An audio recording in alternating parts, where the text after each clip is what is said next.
Good. Good morning, this is Rabbi Shlomo First here, Yeshiva Tsama Nafshi, Yerushalyim HaKodesh, located in the Beit Knesset of Yeshiva on the HaKodesh number 6, not too far from the central bus station. We are learning Pirkei Avos, Perek Aleph, Mishnah Zayin, Natalia Arbeli, Omer, Herkei Shachim Ra, the person should keep away from a bad neighbor. Altis Chaber, the Russia, shouldn't get involved with, associated with the evil person. And Altis Yais Melapronius, he shouldn't give up hope in a situation of tragedy, hardship. And another pshat is he shouldn't forget about Pronius. I mean, they're going to come, as we've been learning. The person shouldn't say he's going to benefit from being mischaber to the Russia. That's why the statements are adjacent to each other. The juxtaposed to each other. Why is it mentioned Altis Chaber the Russia and Altis Yaisman Pronius? Because a person might say to himself that, look, the Russia's doing pretty good, right? I'll jump on the bandwagon and he won't lose out and benefit from being associating with this bad person and his bad activities. But no, Altis Yaisman Pronius, his just deserts, his recompense is going to come sooner or later. And if you're involved with him, you're going to get involved and implicated in it, like the Rekas Mishnah mentioned. You're going to get caught in his snare. He's going to get caught up, and you'll be caught along with him. So now we're going to focus on page 2.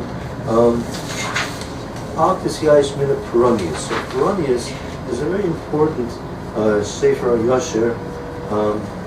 Here in Sefer Yasher is generally attributed to be Rabbeinu Tam. We'll have a discussion about that.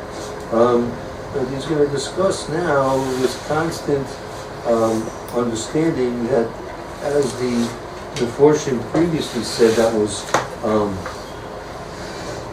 the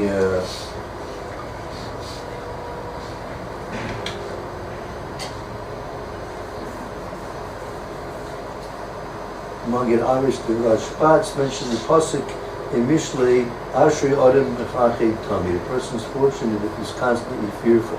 Fearful of what? Right? So that's the point. Right? The Miri also mentioned this point, right? That things are not always supposed to, and will not always remain the same. So Rabbeinu Tam here in Sefer Yasher is trying to give us an attitude that we have to try and train ourselves to adopt in all conditions and situations. Let's take a look at that. That's the Sefer Yasher Rabbeinu Tam, Shar Shishi, Perish Kevoim, Nisayim al Avodas Akel Yishala. He's explaining things which are helpful towards serving HaKodesh Baruch. Ma'akminos, and those things which are detrimental to serving HaKodesh Baruch. Would you like to begin reading for us? Sure. HaKoros, the HaChilaos, HaBaos, Al B'nei Adam. So HaKoros, those are events, right? Events. The Tolois and excuse me, what? The Tolois are just a little bit more negative. A little bit more negative, a little bit more. Tolois are like difficulty. Like difficulties, events and difficulties. That Habois Al B'nei are events and difficulties that occur to people. Right? For example, Hidushim, new things, Ra'im, things that are many. This is bad. Hidushim, Ra'im. Bad. Tovim, new things that are bad or that are good. Right, so he's including even good things, meaning good things don't necessarily always spell the best for people, right? So something could be very good. They could win the lottery, right? But it's going to be not so good. the Gemara in Brachos mentions about making Shechianu or Ametiv, Brachos Ametiv, that there's certain things which are they're min klola at the beginning, but they're sof bracha, or sometimes they're beginning as a bracha and want it to be a klola. Right? For example, the Gemara mentions in case a person got his field flooded. Right? His field flooded. So it's a terrible tragedy. His whole crop is wiped out. Right? But if he looks towards the next year, he's going to have a lot more fertilization in his field than he had previously, because with the flood brought all kinds of new nutrients to the field. Right? So it's immediately it's not beneficial, but in the long run could be very beneficial. So not everything that's good is essentially bad, and not everything that's bad is essentially could essentially be good. Okay. Right?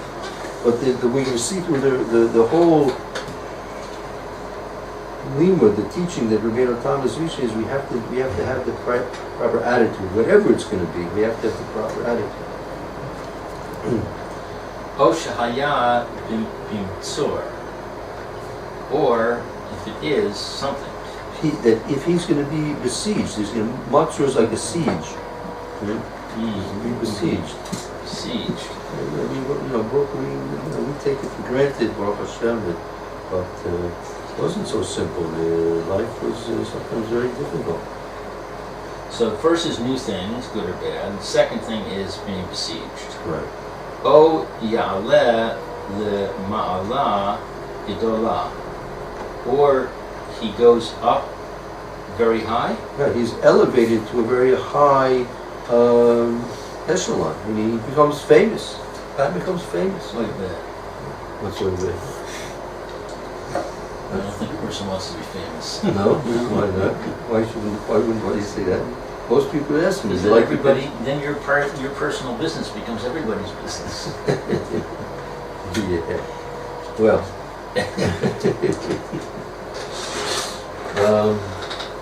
Yes, yeah.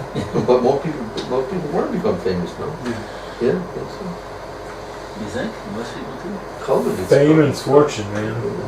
Honor. That's what everyone's seeking. Well, everybody wants honor. That's no question about that. They want their name in the paper. Everybody's gonna know your name. Right? So That's the Friends tune? Right. And if they do, so what does it gain you? What does it gain you? What do you get? See, the kavod is something which is, of all the three basic drives, you have kina type of a kavod, we always mention this, kina type of a kavod. Kavod is the most ruchnius. Right? That's part of this word, part of Korach, one in kavod. One in kavod. Right?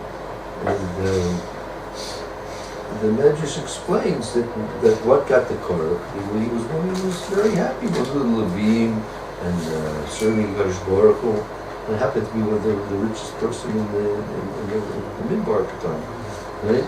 So he was doing very well. And what happened was, as we learned previously, that they had to have the inauguration of the Levim. So what happened? They had to be shaved clean, and they had to be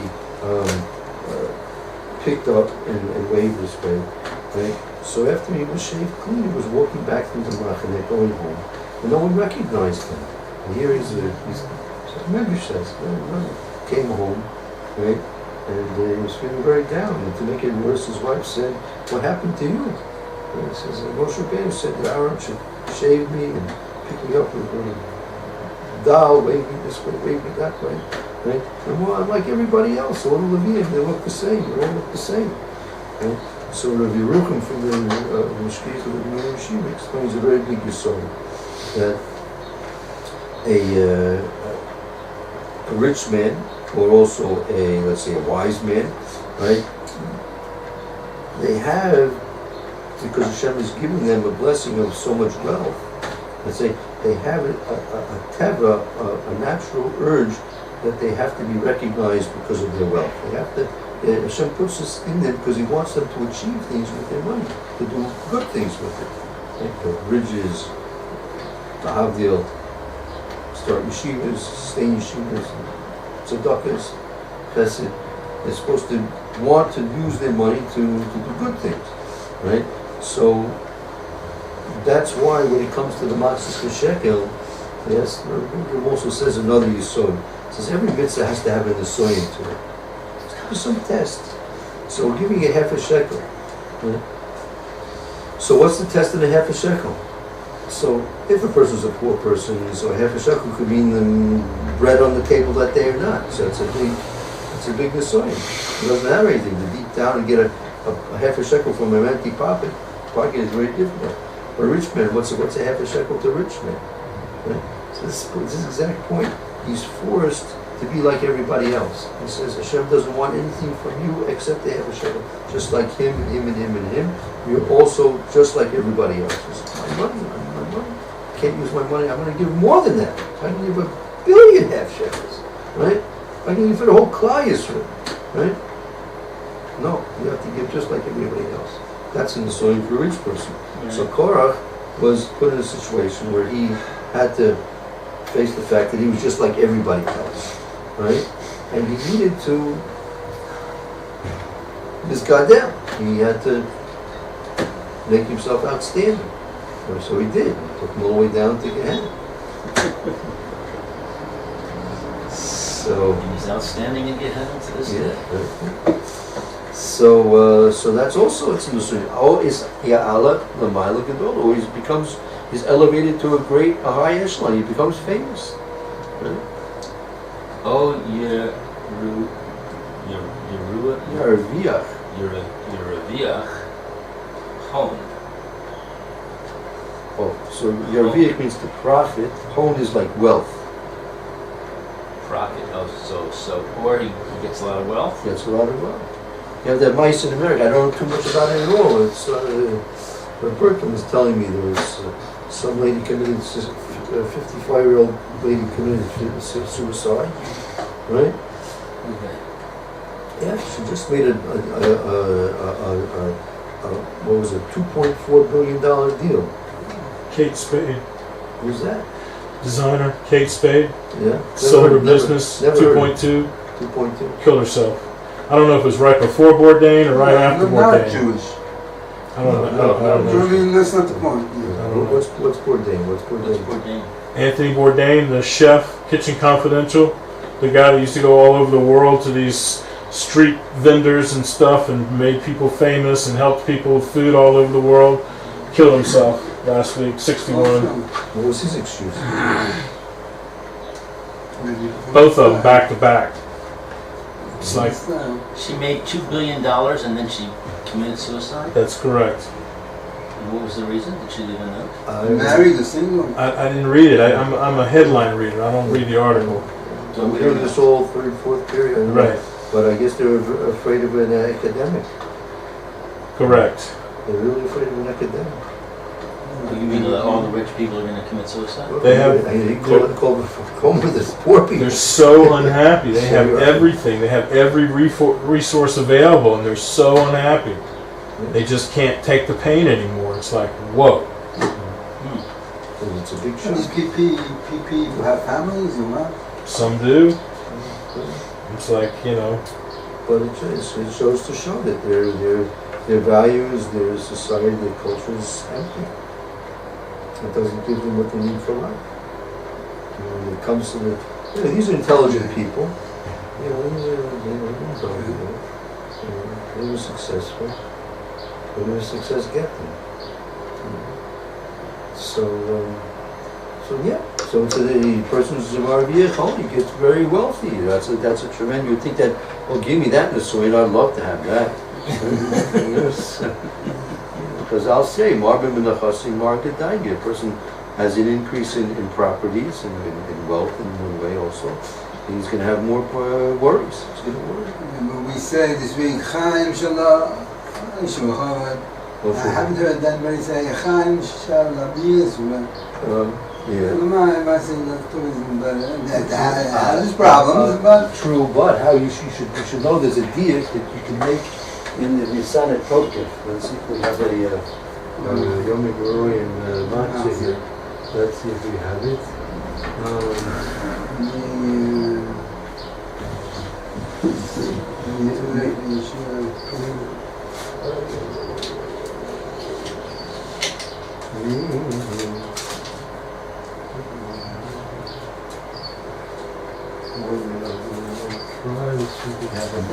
you.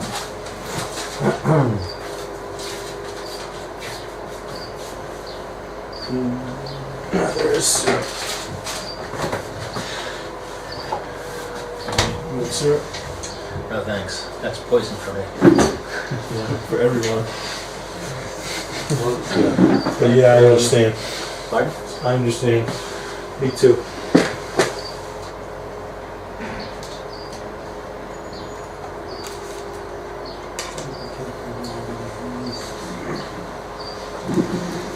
All right, and there's a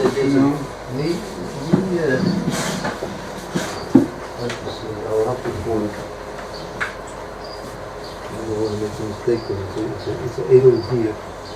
So, okay, we'll leave it for now. But, yeah, not so simple. Not so simple. What do you remember? Maybe we could fill it in. Well, it's a reverse. It says, I forgot the Yeshiva, Yeshiva,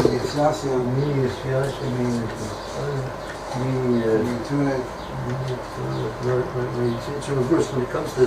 They're all. I think what you usually say is usually the better thing you usually say is first, right? Right.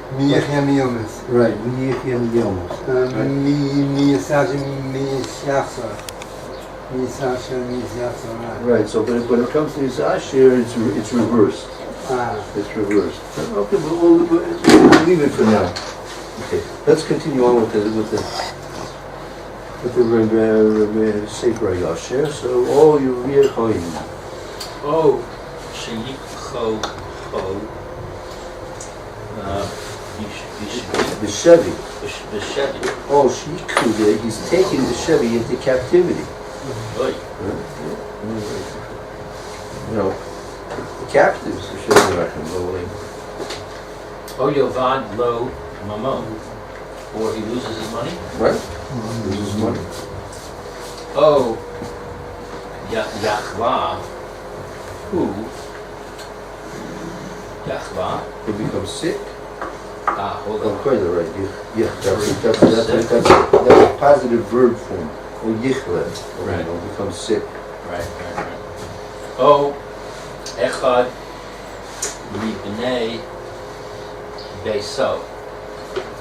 Or one from the children of his house Yeah, when you one of his family members roll in, meaning becomes sick. right. Oh, yeah, Gole Me Artso. Or he is redeemed from the land. Actually, goyle means to exile. He's He exiled. was exiled from the land. Yeah.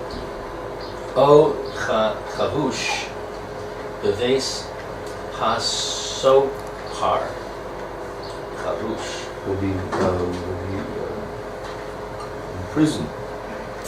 Oh, he's imprisoned in the prison? In the jail. In the jail. Oh, Yamus. Echad Me'o Hadiv. Or he dies from one of the That's one of his beloved, one of his friends, or one of his friends will die. Oh, one of his friends dies. Right. Or one of his beloved, or actually beloved ones. It's even more than just friends. So his beloved him passes on. Kol Ela, all of these, HaChidushim, are novel. Rabim, and many Kahem like them. Right. All Eila Chedushim, all these unexpected events, and many like them, right? This is only a small list of them, of hundreds of different things that could occur to a person, right?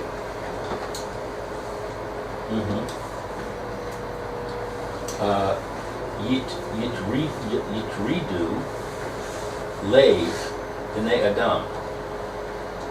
They depress the heart of a person. Yitridu, they interfere. They interfere. Right? Yitridu lay, they interfere with the heart of a person. Me avodas hakel, from serving God. Right. So all these events will inevitably, in one way or the other, right, interfere with a person's heart in his service of HaKodesh Baruch Hu. Interesting.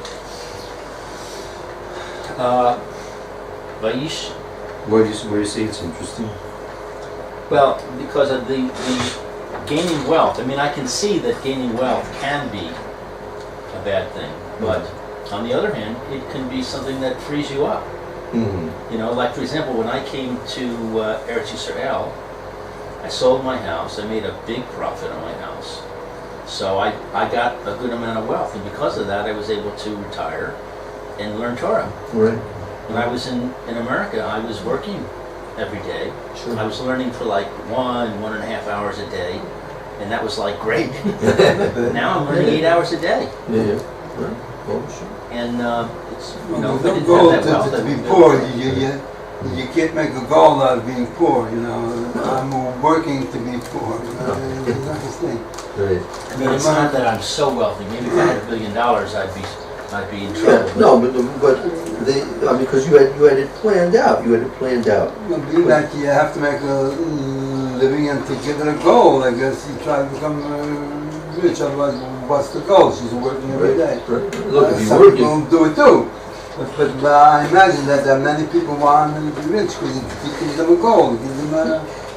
I met a person a few Drive, years go. ago. He was, I don't know, he was maybe 26, 28. He says, by the time he's 30, he wants to be worth $5 million or something. Like 30, I forget how many, 30 million. That's Like why, that goals. Yeah, he's always working hard. that's why I don't think it's Right. fair when they say people that, that don't learn, they're in the working world, the Difas HaMammon and well, he has to have a goal. If he's not learning, then he got to be trying to be making money. He has to do something. Yeah, I mean, look, you don't.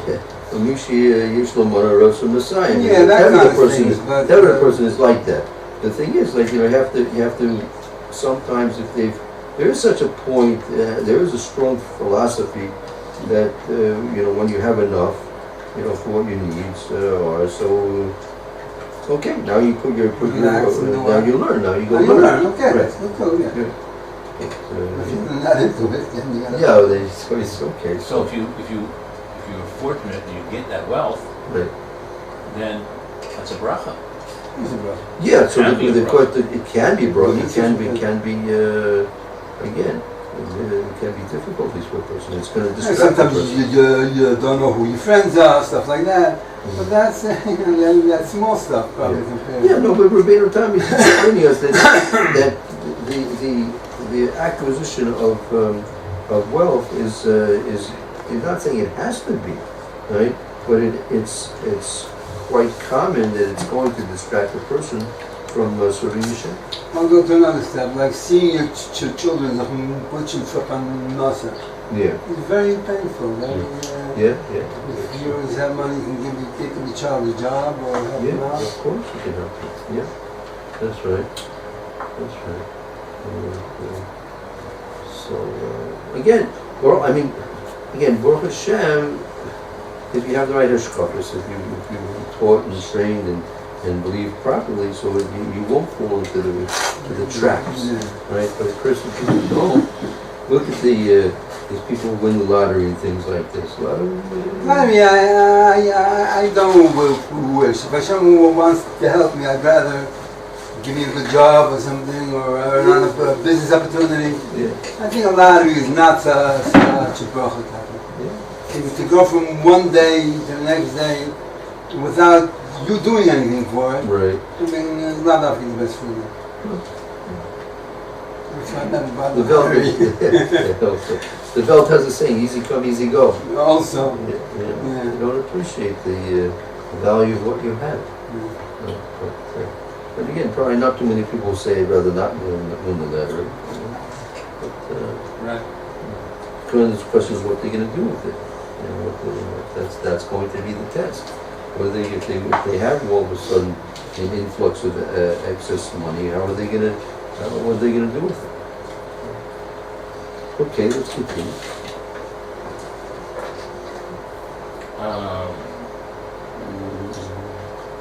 Yeah. Call Elo Chedushim Rabim Kehem. All these unexpected events, and many like them. Yitud Leiv Bnei Adam Avodas Hakel. they distract the person from serving Hashem. Vayish ki huho osa shachiach. I don't know what that is. He'll forget Kadosh Baruch Hu. And I'll forget him. Vayis ru ha milavo milibo. He'll remove him From his heart. Yeah. He'll forget two things. He'll forget, and then he'll actually remove him from his heart. So now that also troubles me because they say there's no atheist in a foxhole. Right. That's true. So sometimes when something bad happens, it will bring you to a closer to worship. They don't say that. They don't say, they say there are no atheists in the foxhole, but they don't say that there are believers in the foxhole. I think that's what it means. It means that not necessarily. when a person's in a foxhole, that's when he turns to Hashem and says, help me. Get me out of this mess. To be a believer, right, you have to believe, right, that a HaKodesh Baruch was constrained, that Hashem put you in that foxhole, right?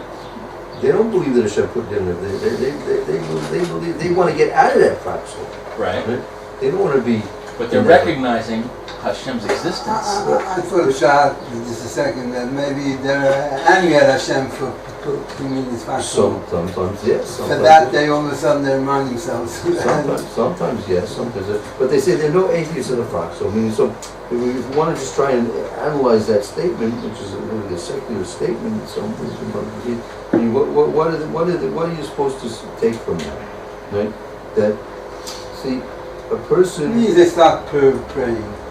So the Alter from Kelm has a very big yesod in prayer, very big yesod. He learns out from Yaakov Avinu when he the second time when he sent the shifted car, this time with Binyamin, right down to Paro Mitzrayim, right, because now that Shimon was seized and Yosef had said to his brothers, you can't come back here without and see me again unless you bring your other brother. And Yaakov Avinu was very fearful for this. So if you look at the psukim there, you see that Yaakov Avinu was praying. So the way that he was praying, there's a Rashi there. So you got everything, and now have to daven, and you're ready to go. Oh, right. So you see from that Rashi, from the pasuk, that Yaakov Avinu prayed for the things that were going to be needed before the time came, right? Because he learns like this: prayer, right? Eila avoda should totally believe. That's the Gemara says. What's the avoda which is totally believed, right? What's our serving Hashem which depends on our heart? The Gemara answers that's tefillah. That's prayer. So the Gemara says that prayer is avoda. Right? Avoda, we learned in the first parak here of the second mimer of Avos, right?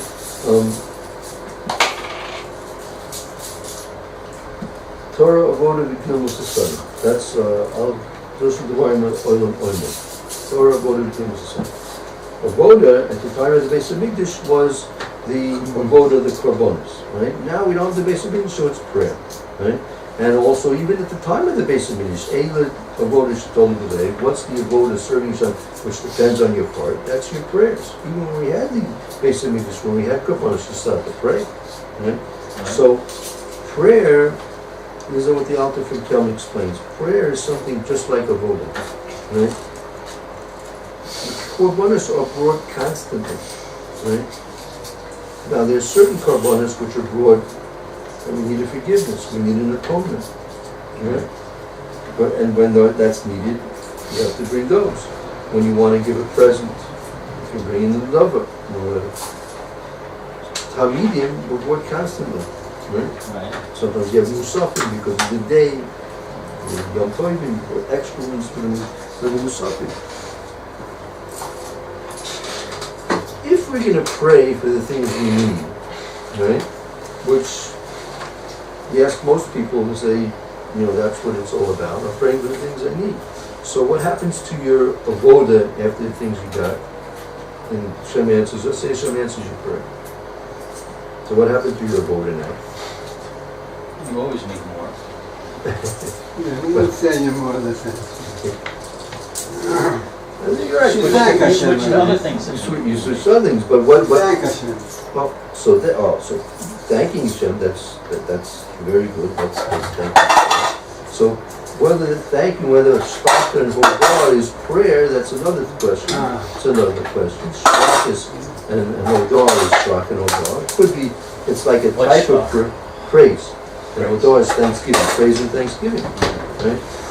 So what happens is a person's going to get what he's praying for, right? So that ends his prayer. Okay, maybe he'll switch his prayer to something else, right?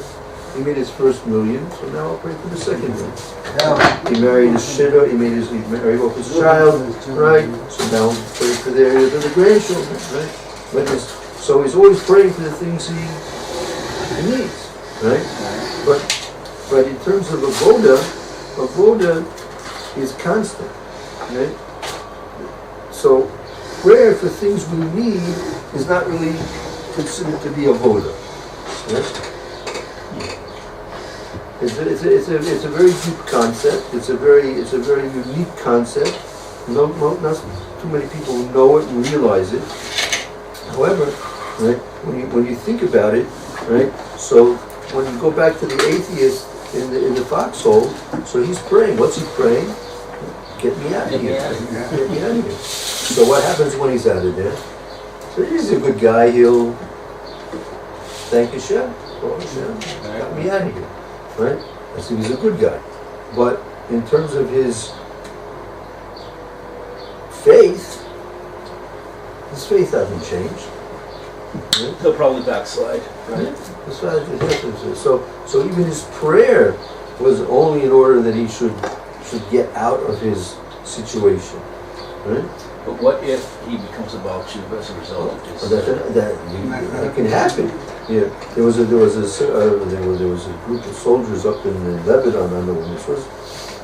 10, 15, 20 years ago. I don't know exactly. They were on patrol.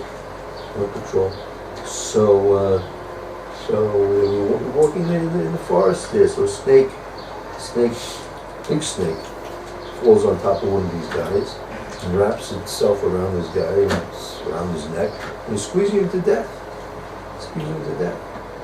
So the guy, I don't know, he wasn't religious. I think he said he wasn't religious, but he said Shema. I think when he said Shema, this snake popped off his lap. Okay? So he became a Baal Tshuva. Right? Yeah. So I don't know, years later, sometime later, they asked the other guy, he was with the platoon, 10, 11 other guys there. And so they asked him, they interviewed him, whatever. He says, why did you guys become Baal Tshuva? Look, you saw, look at this happen in front of your eyes. It's happened, right? Yeah, that's what has happened. So he's telling me, most of them said, it didn't happen to me. It didn't happen to me. Yeah. So, does the person want to be put in that situation, he should become a Baal Tshuva? You have a brain, use it.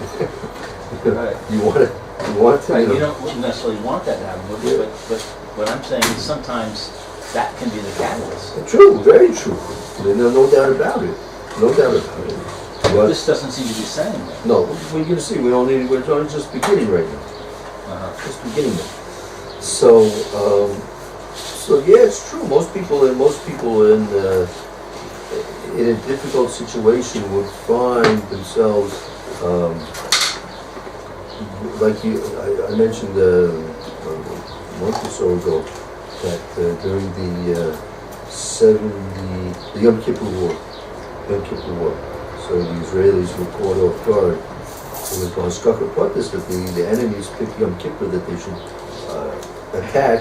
They wanted to make it a surprise, and it was a surprise. And they were very ill-equipped to deal with the whole situation at the very beginning. But there was a bracha in the surprise that everyone was located in the shuls. It was so easy they to find. Easy to find. Never Yeah. So there were, but the first few days was very, very bad. Right. Very bad. So I think Golda Meir was the prime minister at the time. So she went to a cabinet and she said, in the darkest times of the war, then she says she wants to go on the radio to ask the people they should start saying Tehillim. Yeah. So the cabinet said, no, you can't do that, because if the people hear that you want to say Tehillim, they'll know the situation is hopeless. Right.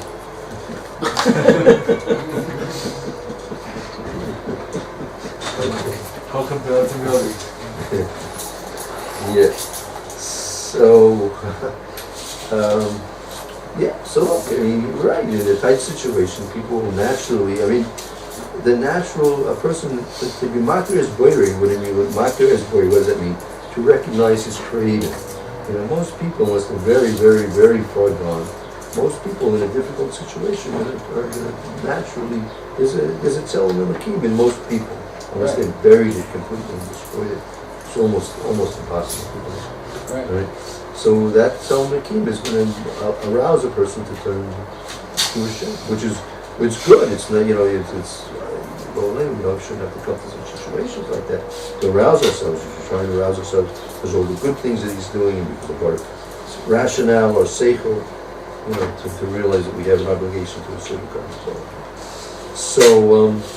So there are no atheists in the Fatsa, but whether they're actually believers in the Fatsa, so I don't know if we can imply that.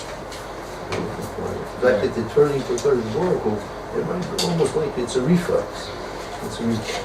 And like you said, most likely it's not going to last. But it could make an effect on the person. Okay, we'll have to stop here for the next year and we'll continue with the more.